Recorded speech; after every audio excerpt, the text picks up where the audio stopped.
जय जगन्नाथ पे तुम मो यूट्यूब चैनल लिबो क्लासेस को स्वागत। आज भिडियो पे देखिए कि पुष्टि साधन सुरक्षा बा न्यूट्रिशनल सिक्योरिटी। तो पूर्व आम देखी पे अतिपुष्टि कौन बा आमर जो अपपुष्टि रोग केमी कौन होता है तो से विषय में देखी। तो आज आम जाना पुष्टि साधन सुरक्षा बा न्यूट्रिशनल सिक्योरिटी कौन, तो से विषय में भल भाव जाना। तो डेरी नक चलो पे क्लास को स्टार्ट करवा। तो देख पे पुष्टि साधन सुरक्षा होची प्रचुर परिमाण में खाद्य एवं पानीय निरंतर भाव में उपलब्धता एवं सुलभता। तो पुष्टि साधन होची कौन कहते प्रचुर परिमाण में खाद्य एवं पानीय जो निरंतर भाव में जो उपलब्धता रही तार जो सुलभता रही से आम कह पुष्टि साधन सुरक्षा। यह जनकल्याण प्रोत्साहित करने, रोग निराकरण करने और रोगर चिकित्सा कार्य पुष्टि साधन सुरक्षार अंतर्भुक्त। से कौन करें ना जनकल्याण से प्रोत्साहित करें, रोगर निराकरण करें और रोगर चिकित्सा से कार्य करें। यहीटा हूँ आम पुष्टि साधन सुरक्षार अंतर्भुक्त। साधारणतः आर्थिक अनग्रसर ग्रामांचल बसवास करता व्यक्ति, आदिवासी संप्रदाय, दूर दूरांतर बास करता जनसाधारण को पुष्टि साधन सुरक्षा अत्यंत आवश्यक होता है। तो पुष्टि साधन सुरक्षाटा क्या अधिक दरकार होता है ना जे आर्थिक दृष्टिकोण अग्रसर जी गरीब श्रेणी लोक मैंने पुष्टि साधन सुरक्षाटा निहाती दरकार। ता सहित जे ग्रामांचल बसवास कर तो लोक मैंने पुष्टि साधन पे एत सचेतन हो न था, तो आमको कौन पुष्टि साधन सुरक्षा निहाती दरकार।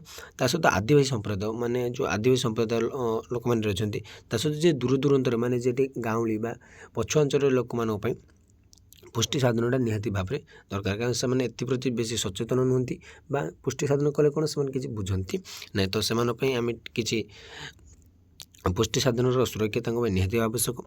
तो तापर देखिए पे पुष्टि साधन सुरक्षार महत्व कौन, तो देखिए तो पुष्टि साधन सुरक्षा बोले कौन ना से भीतर किसी सचेतनता जागृत करवा है। तो तार महत्व कौन रही, समस्त पुष्टिकर खाद्यर उपलब्धतार आधिक्य हेले पुष्टि साधन सुरक्षा ठीक भाव में होती जना पड़े। जदि समस्त पुष्टिकर खाद्यर आम उपलब्धतार अधिक जदि उपलब्धता अधिक है ताले आम जानवे पुष्टि साधन सुरक्षाटा ठीक भाव में होती। तो पुष्टि साधक सुरक्षा जो सब स्तर लोक मानकर खाद्याभ्यास दूर हो पार। तो पुष्टि साधक सुरक्षा जो आम सब स्तर लोक मान कौन आम खाद्याभ्यास जो खाद्याभ्यासटा रही है तो सेटा आम चेंजेस किसी करें तो किसी दूर हो पार। जदि आम पुष्टि साधक सुरक्षा जो चाहिए ताल आम कौन सब स्तर लोक मान खाद्याभ्यासटा आम कि दूर कर। तो पुष्टि साधन अनेक महत्व रही। तो जदि आम देखा तो पुष्टि साधन सुरक्षार अनेक गुड़े महत्व रही। कौन कौन देखिए पे प्रथम देला स्वास्थ्य और पुष्टि साधन, तो हेल्थ एंड न्यूट्रिशन। तो पुष्टि साधक सुरक्षा द्वारा लोक मान स्वास्थ्य उन्नति और कल्याण होता है। तो जदि पुष्टि साधन सुरक्षा करवा ताले आम कौन ना लोक मान स्वास्थ्य उन्नति थे, लोक मान कौन स्वास्थ्य किसी भल आसी था। यह अपपुष्टि निराकरण साहाय्य करता है एवं विभिन्न प्रकार शारीरिक समस्या दूर करता है। जो अपपुष्टि रोग हो रही तो ताकू ये निराकरण बा ताकू दूरेबार ये साहाय्य करता है। ता सहित कौन पे विभिन्न प्रकार जो शारीरिक समस्या रही पे जहाँ विभिन्न प्रकार रोग गुड़ी को दूरीकरण करता है। तो पुष्टि साधन सुरक्षार प्रथम पॉइंट है से स्वास्थ्य प्रति ध्यान देता है। तो बुझे ना पे कौन देला ना आमर प्रथम पॉइंट प्रथम महत्व होची तार से आम अपपुष्टि दूरे दिए एवं विभिन्न शारीरिक समस्या आमको मुक्ति देता है। तापर आसला आर्थिक स्थिरता बा इकोनॉमिक स्टेबिलिटी। तो पुष्टि साधन सुरक्षा लोक मान आर्थिक स्थिरता रक्षा करता है। तो जो आर्थिक स्थिरता रही लोक मान भितर इकोनॉमिकल स्टेबिलिटी से रक्षा करें। या फल जातीय आर्थिक संकट दूर कर फल आम कौन जातीय आर्थिक संकट जो रही जो नेशनल जो आम आर्थिक संकट रही आम दूर कर आर्थिक स्थिरता रक्षा कर। जो आर्थिक संकट मान जो टंकार जो अभाव रही आम दूर कर सहित टंकार जो स्थिरता आम रक्षा कर। यह लोक मानक अधिक उत्पादन क्षम द्वारा रोजगार क्षम कर सहायक होता है। तो यह लोक मानक ना अधिक उत्पादन कराए और लोक मानकर कौन रोजगार क्षम कर साहाय्य करता है। पुष्टि साधक सुरक्षा द्वारा लोक मान आर्थिक अवस्थार उन्नति हो पाए। जब आम पुष्टि साधक सुरक्षा देखिए तार आउ गोटे भल गुण है से लोक मान कौन आर्थिक दृष्टि उन्नत करता है। बुझे ना पे कौन कौन कहला। तो प्रथम आसला से शरीर उपर अधिक ध्यान दिए आम स्वास्थ्य पर अधिक ध्यान दिए। द्वितीय लोक मानकर आर्थिक क्षेत्र में से साहाय्य करता है। 3 नंबर आसला पे कौन गोष्ठी स्वास्थ्य और सर्वस्वास्थ्य जनर खर्च ह्रास। पुष्टि साधन सुरक्षा गोष्ठी स्वास्थ्य उन्नति कर साहय करता है। गोष्ठी स्वास्थ्यर से कौन उन्नति कर साहय करता है। गोष्ठी स्वास्थ्य कौन बोले मैंने जो मैंने 2-3टा ग्रुप से उन्नति साहय करता है। ଏହାଦ୍ୱାରା ଲୋକମାନଙ୍କ ଶରୀର ସୁସ୍ଥ ରହୁଥିବାରୁ ସ୍ୱାସ୍ଥ୍ୟ ବିଷୟକ ରୋଗର ଚିକିତ୍ସା ଦିଗରେ ଖର୍ଚ୍ଚ ମାନେ କ'ଣ ନା ପୁଷ୍ଟି ସାଧକର ସୁରକ୍ଷା ଦ୍ୱାରା ଲୋକମାନଙ୍କୁ ଏତେ ରୋଗ ନାହିଁ। ଯେମିତି ଗୋଟେ ଫ୍ୟାମିଲି ମାନେ ଗୋଟେ ଫ୍ୟାମିଲି ଆମେ ଯଦି ଦେଖିବା ତ ସେମାନେ ଯଦି ପୁଷ୍ଟି ସାଧନ ମାନେ କ'ଣ ତାଙ୍କର ଯଦି ପୁଷ୍ଟି ଠିକ୍ ଭାବରେ ଅଛି ବା ତାଙ୍କୁ କୌଣସି ପ୍ରକାର ରୋଗ ନାହିଁ ତାହେଲେ ଏତେ ଟଙ୍କା କ'ଣ ଖର୍ଚ୍ଚ ହେବ ନାହିଁ ସ୍ୱାସ୍ଥ୍ୟ ଯୋଗୁଁ। ତ ସୁରକ୍ଷା ଯୋଗୁଁ ଲୋକମାନେ ସ୍ୱାସ୍ଥ୍ୟ ସଚେତନତା ବୃଦ୍ଧି ପାଏ। ଯଦି ଆମର ପୁଷ୍ଟି ସାଧନ ସୁରକ୍ଷା ଠିକ୍ ଠାକ୍ ଅଛି ତ ଲୋକମାନେ କ'ଣ ସେ ଖାଦ୍ୟ ପ୍ରତି ବା ସ୍ୱାସ୍ଥ୍ୟ ପ୍ରତି ସଚେତନ ହେବେ ନିହାତି। ତ ସଚେତନ ହେବା ଦ୍ୱାରା ଲୋକମାନଙ୍କର ଯେଉଁ କ'ଣ ଆମର ରୋଗ ହେବାର କ'ଣ ଲକ୍ଷଣ କମିଯାଇଥାଏ। ତ ଫଳରେ ବହୁମୂତ୍ର ରୋଗ, ବୃକ୍ ରୋଗ ଏବଂ ହୃଦରୋଗ ଦେଖାଯିବାର ସମ୍ଭାବନା କମ୍ ରହିଥାଏ। ତ ଯେଉଁ ପ୍ରକାର ବିଭିନ୍ନ ପ୍ରକାର ଯେଉଁ ରୋଗ ଦେଖାଯାଉଛି ମନୁଷ୍ୟମାନଙ୍କ ପାଖରେ ତ ସେ ରୋଗଟା କମିଯିବାର ସମ୍ଭାବନା ରହିଥାଏ। ତ ସ୍ଥାୟୀ କୃଷି କାର୍ଯ୍ୟ ଏବଂ ପରିବେଶ ସୁରକ୍ଷା ପୁଷ୍ଟି ସାଧନ ସୁରକ୍ଷା ଦ୍ୱାରା ତ ପ୍ରଥମେ ଦେଲା ପିଲାମାନେ କ'ଣ ନା ଆମର କ'ଣ ସ୍ୱାସ୍ଥ୍ୟ ପ୍ରତି ସେ ଧ୍ୟାନ ଦେଇଥାଏ, ତାପରେ ଆର୍ଥିକ ପ୍ରତି ଧ୍ୟାନ ଦେଇଥାଏ, ତାପରେ ସେ ଗୋଷ୍ଠୀ ସ୍ୱାସ୍ଥ୍ୟ ଏବଂ ସର୍ବସ୍ୱାସ୍ଥ୍ୟ ଜନର ଖର୍ଚ୍ଚ ଆସେ ମାନେ ଏତେ ଖର୍ଚ୍ଚ ହୋଇନଥାଏ ପୁଷ୍ଟି ସାଧନ ସୁରକ୍ଷା ଦ୍ୱାରା। ତାପରେ ଆସିଲା ସ୍ଥାୟୀ କୃଷି କାର୍ଯ୍ୟ ଏବଂ ପରିବେଶ ସୁରକ୍ଷା। ତ ପୁଷ୍ଟି ସାଧନ ସୁରକ୍ଷା ଦ୍ୱାରା କୃଷି କାର୍ଯ୍ୟ ପ୍ରତି ଲୋକମାନଙ୍କର ଆଗ୍ରହ ଓ ସଚେତନତା ବୃଦ୍ଧି ପାଇଥାଏ। ତ ପୁଷ୍ଟି ସାଧନ ଦ୍ୱାରା କ'ଣ ପିଲାମାନେ ପୁଷ୍ଟି ସାଧନ ସୁରକ୍ଷା ଦ୍ୱାରା କ'ଣ ପିଲାମାନେ ଆମର ଯେଉଁ କୃଷି କାର୍ଯ୍ୟଟା ସେଟା ଲୋକମାନଙ୍କର ଆଗ୍ରହ ଓ ସଚେତନତାର କ'ଣ ବୃଦ୍ଧି ପାଇଥାଏ। କୃଷିଜାତ ଦ୍ରବ୍ୟ ଏବଂ ଅନ୍ୟାନ୍ୟ ଦ୍ରବ୍ୟର ଉତ୍ପାଦ ବୃଦ୍ଧି ପାଇଥାଏ। ତ ଯାହା ଆମର ଯେଉଁ କୃଷିଜାତ ଦ୍ରବ୍ୟ ରହିଛି ଏବଂ ଅନ୍ୟାନ୍ୟ ଦ୍ରବ୍ୟ ଗୁଡ଼ିକ ରହିଛି ତା'ର ଉତ୍ପାଦଟା କ'ଣ ବୃଦ୍ଧି ପାଇଥାଏ। ଏହାଦ୍ୱାରା ପରିବେଶର ମଧ୍ୟ ସୁରକ୍ଷିତ ହୋଇପାରିଥାଏ, ମାନେ ପରିବେଶଟା ମଧ୍ୟ ସୁରକ୍ଷା ରହିଥାଏ। ତା ସହିତ ବିଭିନ୍ନ ଗୁଡ଼ିଏ ଦ୍ରବ୍ୟ ଗୁଡ଼ିକର ଉତ୍ପାଦଟା ବୃଦ୍ଧି ପାଇଥାଏ। ତ ଖାଦ୍ୟର ଉପଲବ୍ଧତା, ପ୍ରବେଶ ବ୍ୟବହାର ଦ୍ୱାରା ପୁଷ୍ଟି ସାଧନ ସୁରକ୍ଷା ବୃଦ୍ଧି ପାଇଥାଏ। ତ ଆମେ ଯଦି ଖାଦ୍ୟର ଉପଲବ୍ଧତାକୁ ଏବଂ ତା'ର ପ୍ରବେଶଟାକୁ ଏବଂ ତା'ର ବ୍ୟବହାର ଦ୍ୱାରା ଆମେ କ'ଣ ନା ଆମର ପୁଷ୍ଟି ସାଧନର ସୁରକ୍ଷା ଆମେ ବୃଦ୍ଧି କରିପାରିବା। ତ ଖାଦ୍ୟର ଶ୍ରେଣୀବିଭାଗ ଦେଖିବା ବା କ୍ଲାସିଫିକେସନ୍ ଅଫ୍ ଫୁଡ୍। ତ ଖାଦ୍ୟକୁ ବିଭିନ୍ନ ଶ୍ରେଣୀ ବିଭକ୍ତ କରାଯାଇଛି। ପ୍ରଥମେ ଆସିଲା ଆମେ କ'ଣ ଆଧାର ଅନୁଯାୟୀ ଶ୍ରେଣୀବିଭାଗ। ତ ଆଧାର ଅନୁଯାୟୀ କ'ଣ ଶ୍ରେଣୀବିଭାଗ କରାଯାଇଛି ପିଲାମାନେ ଦେଖିବା। ତ ପ୍ରାଣୀଜ ଆଧାର, ଉଦ୍ଭିଦ ଆଧାର। ତ ପ୍ରାଣୀମାନଙ୍କ ନିକଟରୁ ମିଳୁଥିବା ଖାଦ୍ୟକୁ ପ୍ରାଣୀଜ ଖାଦ୍ୟ କୁହାଯାଏ। ଏଗୁଡ଼ା ହେଲା ମାଛ, ମାଂସ, ଅଣ୍ଡା। ତ ସମସ୍ତେ ଜାଣିଛ ଯେଉଁ ଖାଦ୍ୟ ଆମେ ପ୍ରାଣୀଙ୍କ ଠାରୁ ପାଇଥାଉ ତ ସେଇଟା ହେଉଛି ଆମର କ'ଣ ପ୍ରାଣୀଜ ଆଧାର। ଏବଂ ଉଦ୍ଭିଦ ଆଧାର ଯେଉଁଟା ଆମର ଉଦ୍ଭିଦଠାରୁ ମିଳୁଥିବା ଖାଦ୍ୟକୁ ଆମେ ଉଦ୍ଭିଜ ଖାଦ୍ୟ ବୋଲି କୁହାଯାଏ। ଯେମିତି ହେଲା ଡାଲି ଜାତୀୟ, ଶସ୍ୟବୀଜ, ପନିପରିବା, ଶାଗ ଜାତୀୟ, ତୈଳବୀଜ, ଏଗୁଡ଼ିକ ଫଳ, ଏଗୁଡ଼ିକ ଆମେ କ'ଣ କହିବା ନା ଉଦ୍ଭିଦ। ଏବଂ ଲୁଣ ଆଉ ଜଳ ଏଥିରେ ଆମେ ମାନେ କ'ଣ ବାହାରୁ ପାଉଛୁ। ଏଗୁଡ଼ିକ ପ୍ରାଣୀ କିମ୍ବା ଉଦ୍ଭିଦରୁ ପାଇନଥାଉ, କିନ୍ତୁ ଆଉ ବାକି ସମସ୍ତ ଖାଦ୍ୟ କହିବାକୁ ଗଲେ ତ ଏଗୁଡ଼ିକ ଆମେ କ'ଣ ଉଦ୍ଭିଦ କିମ୍ବା ପ୍ରାଣୀଙ୍କ ଠାରୁ ପାଇଥାଉ। ତା'ର ଆସିଲା ପୁଷ୍ଟିର ପ୍ରକାର ଅନୁଯାୟୀ ଖାଦ୍ୟ କେତେ ପ୍ରକାର, ମାନେ ମୁଖ୍ୟ ପୁଷ୍ଟି, ଗୌଣ ପୁଷ୍ଟି ଏବଂ ଦୁଇ ପ୍ରକାର ପିଲାମାନେ। ତ ପୁଷ୍ଟିର ପ୍ରକାର ମଧ୍ୟ ଦୁଇ ପ୍ରକାର ତାକୁ ଶ୍ରେଣୀବିଭାଗ କରାଯାଇଛି। ତ ପ୍ରଥମେ ଆସିଲା ମୁଖ୍ୟ ପୁଷ୍ଟି, ଆଉ ଗୋଟେ ହେଲା ଗୌଣ ପୁଷ୍ଟି। ତ ପୁଷ୍ଟିସାର, ସ୍ନେହସାର ଏବଂ ଶ୍ୱେତସାରକୁ ଆମେ କହିବା ମୁଖ୍ୟ ପୁଷ୍ଟି ଏବଂ ଜୀବସାର, ଧାତୁସାର ଗୌଣ ପୁଷ୍ଟିର ଅନ୍ତର୍ଭୁକ୍ତ। ଏ ପୁଷ୍ଟିଗୁଡ଼ିକ ଶରୀରକୁ ସୁରକ୍ଷା ପ୍ରଦାନ କରି ନିରୋଗ ରଖିବାରେ ସାହାଯ୍ୟ କରିଥାଏ। ତ ପୁଷ୍ଟିସାର, ସ୍ନେହସାର, ଶ୍ୱେତସାର ହେଉଛନ୍ତି ଆମର ମୁଖ୍ୟ ପୁଷ୍ଟି ଆମ ଖାଦ୍ୟରେ ଏବଂ ଜୀବସାର, ଧାତୁସାର ହେଉଛନ୍ତି ଆମର କ'ଣ ଗୌଣ ପୁଷ୍ଟି। ତ ଏମାନେ କ'ଣ ଶରୀର କାର୍ଯ୍ୟକ୍ଷମ କରିବା ପାଇଁ ଆବଶ୍ୟକ ଅଛନ୍ତି ଏବଂ ଶରୀରକୁ ଏମାନେ କ'ଣ ସୁରକ୍ଷା ଦେଇଥାନ୍ତି। ଏମାନେ କ'ଣ କାର୍ଯ୍ୟ କରିବାକୁ ସାହାଯ୍ୟ କରନ୍ତି ଶରୀରରେ ମୁଖ୍ୟ ପୁଷ୍ଟି, ଏବଂ ଇଏ ଯେ ଶରୀରକୁ ରୋଗରୁ ମୁକ୍ତ କରିବା ପାଇଁ ଏମାନେ ସାହାଯ୍ୟ କରନ୍ତି ଗୌଣ ପୁଷ୍ଟି। ତା'ର ଆସିଲା କାର୍ଯ୍ୟ ପ୍ରଣାଳୀ ଅନୁଯାୟୀ ଶ୍ରେଣୀବିଭାଗ। ତ ଗୋଟେ ଆସିଲା ଶରୀର ଗଠନକାରୀ ଖାଦ୍ୟ, ଆଉ ଗୋଟେ ହେଉଛି ଶରୀର ଶକ୍ତି ପ୍ରଦାନକାରୀ, ଯିଏ ଆମକୁ କାର୍ଯ୍ୟ କରିବା ପାଇଁ ଶକ୍ତି ଯୋଗାଏ ତାକୁ ଆମେ କହିବା ଶକ୍ତି ପ୍ରଦାନକାରୀ ଖାଦ୍ୟ। ଯିଏ ଆମ ଶରୀରକୁ ଗଠନ କରିଥାଏ ବା ବଡି ବିଲ୍ଡିଂ କରିବାରେ ତାକୁ ଆମେ କହିବା ଶରୀର ଗଠନକାରୀ ଖାଦ୍ୟ।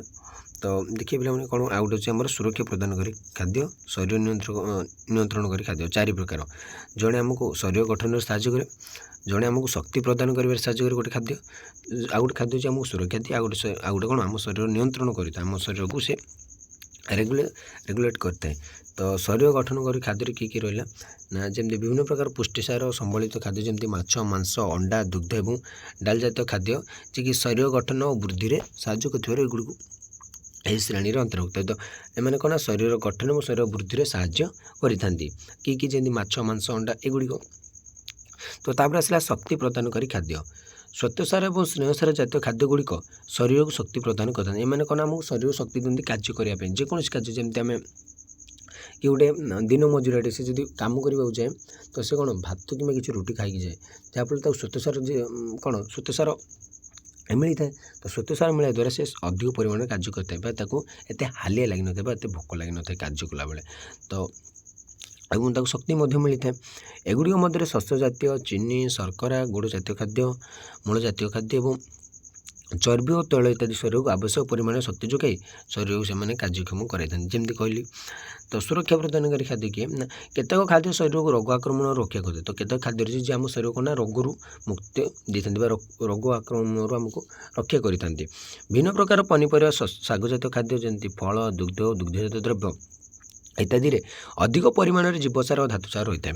ତ ଆମେ ଯଦି ଦେଖିବା ତ ବିଭିନ୍ନ ପ୍ରକାର ପନିପରିବା ଯେମିତି ଶାଗ ଜାତୀୟରେ ଖାଦ୍ୟ, ଫଳ, ଦୁଗ୍ଧ ଏବଂ ଦୁଗ୍ଧଜାତ ଦ୍ରବ୍ୟ ଏଗୁଡ଼ିକ କ'ଣ ନା ଅଧିକ ପରିମାଣରେ ଜୀବସାର ଏବଂ ଧାତୁସାର ରହିଥାଏ, ଯିଏକି ଆମ ଶରୀରକୁ କ'ଣ ସୁରକ୍ଷା ଦେଇଥାନ୍ତି ବା ରୋଗ ଦାଉରୁ ଆମକୁ ରକ୍ଷା କରନ୍ତି। ଏ ପୁଷ୍ଟିଗୁଡ଼ିକ ଶରୀରରେ ଆଣ୍ଟିବଡି ପ୍ରସ୍ତୁତ କରି ଶରୀରକୁ ମାନେ ଯେଉଁ ଆମର ପ୍ରତିପିଣ୍ଡ ଅଷ୍ଟମ ଶ୍ରେଣୀ ପିଲାମାନେ ପ୍ରତି ଯେଉଁ ପ୍ରତିପିଣ୍ଡ ଉତ୍ପନ୍ନ କରିକି ବା ଆଣ୍ଟିବଡି ଆମ ଶରୀରରେ ପ୍ରସ୍ତୁତ କରି ଆମ ଶରୀରକୁ କ'ଣ ରୋଗ ଦାଉରୁ ବା ବିଭିନ୍ନ ପ୍ରକାର ଯେଉଁ ରୋଗ ହେଉଛି ଆମର ତାକୁ ସେଇଥିରୁ ଏମାନେ ରକ୍ଷା କରନ୍ତି। ତାପରେ ଆସିଲା କ'ଣ ମାନେ ଶରୀର ନିୟନ୍ତ୍ରଣକାରୀ ଖାଦ୍ୟ, ଜଳ ଖାଦ୍ୟର ରକ୍ଷାଂଶ ଇତ୍ୟାଦି କେତେକ ଖାଦ୍ୟ ଶରୀର ବିଭିନ୍ନ କାର୍ଯ୍ୟକୁ ନିୟନ୍ତ୍ରଣ କରିଥାନ୍ତି। ପରିପାକ କ୍ରିୟା, ବର୍ଜ୍ୟବସ୍ତୁ ନିଷ୍କାସନ କ୍ରିୟା ଇତ୍ୟାଦି କେତେ କାର୍ଯ୍ୟ ଖାଦ୍ୟ ଦ୍ୱାରା ନିୟନ୍ତ୍ରିତ ହୋଇଥାଏ। ତ ଏଗୁଡ଼ିକ କ'ଣ ନା ଏମାନେ ସବୁ ଖାଦ୍ୟ ଦ୍ୱାରା କେତେଟା ନିୟନ୍ତ୍ରିତ ହୋଇଥାଏ। କେତେକ ଜୀବସାର, ଧାତୁସାର, ଜଳ ଏବଂ ଖାଦ୍ୟ ରକ୍ଷାଂଶ ଶରୀର ନିୟନ୍ତ୍ରଣକାରୀ ଖାଦ୍ୟର ଅନ୍ତର୍ଭୁକ୍ତ। ତ ଶରୀରର ନିୟନ୍ତ୍ରଣକାରୀ ଖାଦ୍ୟ କିଏ ଆସିଲେ ନା ଜୀବସାର, ଧାତୁସାର, ଜଳ ଏବଂ ଖାଦ୍ୟର କେତେଟା ରକ୍ଷାଂଶ। ତ ଏଗୁଡ଼ିକୁ ଆମେ କହିବା ଶରୀର ନିୟନ୍ତ୍ରଣକାରୀ ଖାଦ୍ୟ। ତାପରେ ଆସିଲା ପିଲାମାନେ ଏଗୁଡ଼ିକ କ'ଣ ଆମର କାର୍ଯ୍ୟ ପ୍ରଣାଳୀ ଅନୁଯାୟୀ ଶ୍ରେଣୀ ବିଭାଗ। ତ ପିଲାମାନେ ଏଇଟା ଇମ୍ପୋର୍ଟାଣ୍ଟ, ବହୁତ ଇମ୍ପୋର୍ଟାଣ୍ଟ ପିଲାମାନେ। ତ ଆଉଥରେ କହିଦେଉଛି ଖାଦ୍ୟ ଶ୍ରେଣୀ ବିଭାଗ ବହୁତ ଇମ୍ପୋର୍ଟାଣ୍ଟ। ତାପରେ ଆସିଲା ରାସାୟନିକ ଗଠନ ଏବଂ ଉତ୍ପାଦନ ପ୍ରଣାଳୀ ଅନୁଯାୟୀ ଖାଦ୍ୟ ଶ୍ରେଣୀ ବିଭାଗ। ତ ରାସାୟନିକ ଗଠନ ଅନୁଯାୟୀ ଦେଖିବା ଗୋଟେ ଜୈବିକ ଖାଦ୍ୟ, ଗୋଟେ ହେଉଛି ଆମର ଅଜୈବିକ ଖାଦ୍ୟ।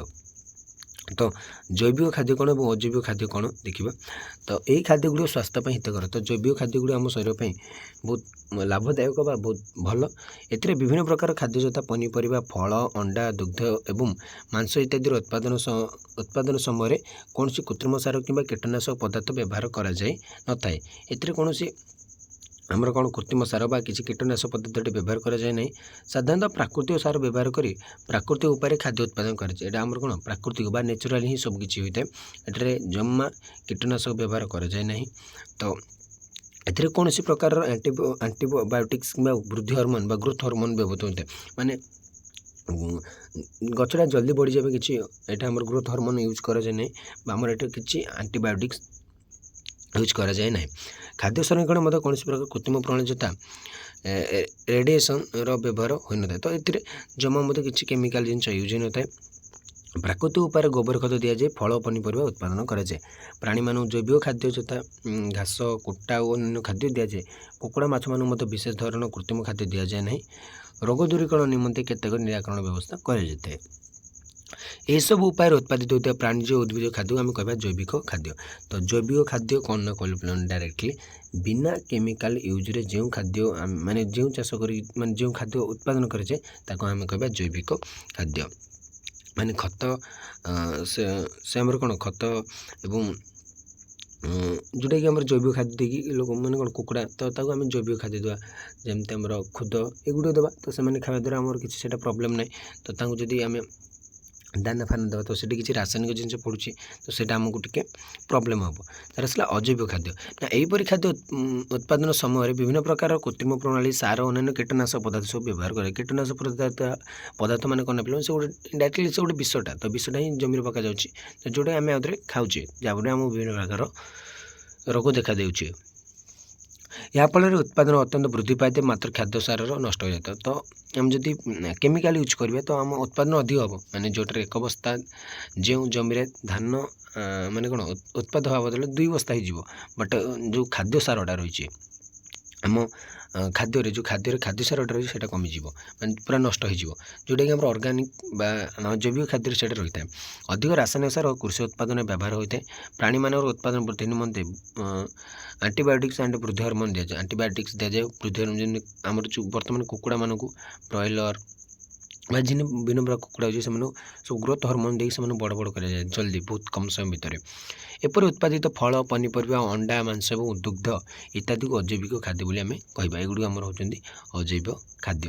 ତ ଜୈବିକ ଏବଂ ଅଜୈବିକ ଖାଦ୍ୟ କ'ଣ ଜାଣିଲେ। ତ ତାପରେ ଦେଖିବା ପିଲାମାନେ ଭଣ୍ଡାରକରଣ ବା ଖାଦ୍ୟ ନଷ୍ଟୀକରଣ ଅନୁଯାୟୀ ଖାଦ୍ୟର ଶ୍ରେଣୀ ବିଭାଗ ଦେଖିବା।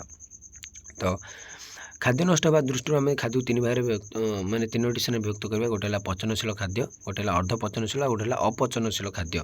तो देख पे जो खाद्य गुड़ जल अंश अधिक रही है से गुड़ कम समय भितर नष्ट हो जाए। तो आम खावा द्वारा जो खाद्य जल अंश अधिक थो से कौन कम समय भितर नष्ट हो जमी से गुड़ आम पचनशील खाद्य कहवा। जमती दुग्ध दही माछ मांस विभिन्न प्रकार पाचिला फल काकुड़ी बिलाती लाउ जह्नी शाग भली केत खाद्य ईश्वरणीय। तो ये सागे सागे पचन हो जाती बा जल अंश से गुड़ अधिक थाए। अर्धपचन कि अर्धपचनशील खाद्य गुड़िक जल अंश सामान्य कम तेणु एगुड़ 2 ରୁ 3 दिन बा 1 सप्ताह पर्यटन रखा जाए पारे। तो एगुड़ आम माने पचनशील माने कौन पे माने जल्दी जो माने सड़ी पची जाऊँगी पची सड़ी जाऊँगी जो तो एगुड़ जल्दी पची सड़ी जाए। पाचिला फल गुड़ सड़ी जाए तो काकुड़ी गुड़ मत जल्दी सड़ी जाए। किंतु ये जो आम अर्धपचनशील एगुड़ 2 ରୁ 3 दिन आम 1 सप्ताह पर्यटन रखिपर। एगुड़ अंडा पियाज आलू बीट एगुड़ आम रखिपर 1 ରୁ 1 सप्ताह पर्यटन आम रखिपर। अपचनशील जमी जो खाद्य जल अंश गुड़ बहुत कम थाए आदौ न थाए से गुड़ आम रखा अपचनशील खाद्य। तो जमी आम शस्य जातीय खाद्य डाली मंजी तो जिते मंजी माने मंजी जातीय खाद्य से गुड़ अपचनशील डाली जमती रखिए सेमती ही रही कि आलू 1 सप्ताह कि दिन पर पचिज बट डाली सेमती रही कि सोयाबीन एगुड़ रही। अनेक समय सन्तसन्तीय स्थान में गुड़ रखिले जल अंश प्रभाव में नष्ट कि सन्तसन्तीय अंचल रखे से कौन जल अंश लगे तो जल अंश जो अधिक थी से खाद्य हठात पचिज। तो खाद्यर प्रस्तुति प्रक्रिया जो कौन गोटे 3 भाग में व्यक्त कराए। खाद्यर माने जो प्रस्तुति को लेकर असंसाधित बा अपरिवर्तित खाद्य गोटे परिवर्तित खाद्य आ गोटे अति परिवर्तित खाद्य। तो अपरिवर्तित खाद्य कौन पे देखा ना ये खाद्य गुड़ सीधा सल्ख भाव में प्राणी उद्भिद गुड़ मिलता है। डायरेक्ट प्राणी उद्भिद मिलता है। ये कौन प्रकार परिवर्तन कर जमीक संपूर्ण शस्य बीज डाली फल पनीपरिया माछ मांस अंडा दुग्ध इत्यादि मैंने असंसाधित खाद्य होता समस्त खाद्य अधिक जीवसार और धातुसार रही है। तो युगुड़ कौन धातुसार और जीवसार कौन फुल होगी रही है। कौन प्रकार किसी परिवर्तन कराए ना जमी डाली कौन परिवर्तन कर। तो परिवर्तित खाद्य कौन ना प्राणीज उद्भिद खाद्य जो विभिन्न उपाय परिवर्तन कराए खाद्य उपयोगी कराए। ये विभिन्न प्रकार मौलिक और रासायनिक उपाय अवलम्बन विभिन्न प्रकार फिजिकाली और केमिकाली सब उपाय गुड़ अवलम्बन कराए। तो या व्यतीत केतक पदार्थ मूल खाद्य मिश्रण कराए जमी मैदा सुजी मैगी बा जो नूडल्स आम कहे बा पाश्चराइज्ड दुग्ध गुंड दुग्ध लोहणी कड़ा दुग्ध। तो युगुड़ ना मूल पदार्थ भाया हो न था। युगुड़ किसी जमी आम जो गुंड दुग्ध जो आम अमूल कहते तो से अमूल कौन पे सेटा हूँ परिवर्तित से किसी ना परिवर्तित कराए कि आम डायरेक्ट दुग्ध था तो से किसी माने कौन मिलावट ना ना माने किसी मिसे ना से डायरेक्टली गाई आमको दे थाए। तो सेटा को आम कहवा माने कौन अपरिवर्तित खाद्य यहाँ आम कहवा परिवर्तित खाद्य। तो अति परिवर्तित कोटा ना ये खाद्य गुड़िक संसाधन मात्रा अत्यंत अधिक होता है। या रेडी टू इट कि रेडी टू हिट खाद्य कहुए। रेडी टू इट मैंने सांगे सांगे खावा पड़ो। तो ये खाद्य प्रस्तुत में खूब कम समय लगी था। खाद्य विभिन्न प्रकार संरक्षण कृत्रिम जीवसार और धातुसार स्वाद वृद्धि निमंते पदार्थ मिश्रित कर खाद्य गुड़ पैकिंग कराए। तो ये सब पैकिंग कराए। अनेक समय रंधा खाद्य मत पैकिंग कराए बजार में उपलब्ध होता है। केक आचार जाम जेली फल रस मांस माछ पांपड़ chips rasagola cake biscuit pizza ठंडा पानी कंचा मटर पनीर आलू टिक्की दोसा फ्रेंच फ्राए एगुड़ जो रहा जमी कह। तो युगुड़ आम कहीपर अति अपरिवर्तित खाद्य।